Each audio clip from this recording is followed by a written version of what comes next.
اهلا وسهلا بيكم اعزائي مشاهدين ومتابعين قناتنا اليوم. النهارده معادنا مع فيديو جديد. من فترة كبيرة زي ما انتوا عارفين ظهرت الست العذراء في كنيستها الأثرية بمسترد، وناس كتير جدا شافت هذه المعجزة على السوشيال ميديا وعلى اليوتيوب وفي أماكن كتير جدا. ظهور الست العذراء في كنيستها الأثرية بمسترد، حلو الكلام. ناس كتير شافتها كويس، ناس خدت سيلفي والعذراء وراهم وهم واقفين كويس. كاهن الكنيسة قال ان العذراء ظهرت كويس. ناس كتير جدا من اللي كانوا واقفين جريوا وحكوا لقرايبهم والموضوع انتشر بشكل كبير جدا. طب كويس، ايه اللي مش كويس في الموضوع ده؟ ان في بعض المسيحيين شككوا في ظهور العذراء، هو ده اللي مش كويس.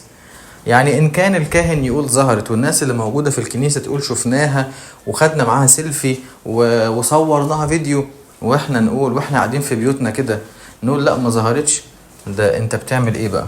ده ايه اللي انت بتعمله ده؟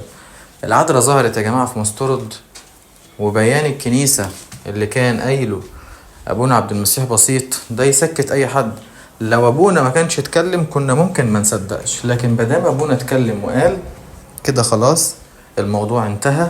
فعلا العذراء مريم ظهرت في كنيستها بمسترد، وما تخلوش حد يضحك عليكم، لان الايام اللي احنا فيها دي في زي تخبطات كتير جدا ومهاجمات كتير جدا في موضوع ظهور العذراء مريم، مش عارف ليه. علشان كده لو سمحتوا بلاش تنحازوا او تنصاعوا وراء الكلام اللي بيقول العذراء ما ظهرتش. لازم يكون عندنا عقل، امتى نقول ظهرت وامتى نقول ما ظهرتش. نقول ظهرت لو شفناها بعينينا، لو الكنيسة طلعت بيان. امتى نقول ما ظهرتش؟ لو احنا ما شفناش بعينينا والكنيسة طلعت بيان كدبت فيه ظهور العذراء. هنا احنا بنصدق العذراء ظهرت او ما ظهرتش، بنعرف الموضوع ده من بيانات الكنيسة. الكنيسة مش هتخبي ظهور العذراء، وفي نفس الوقت الكنيسة مش هتكذب وتقول العذراء ظهرت وهي ما ظهرتش. بركة العذراء مريم تكون معاكم كلكم وتكون معانا كلنا، تشفي أمراضنا وتصللنا عشان ربنا يغفر خطايانا، تسندنا، تسدد احتياجاتنا، تسدد ديون المديونين، وتقف مع أولادنا في دراستهم، وتكون أمنا في الأرض وفي السماء. وبكده نكون وصلنا لنهاية الفيديو.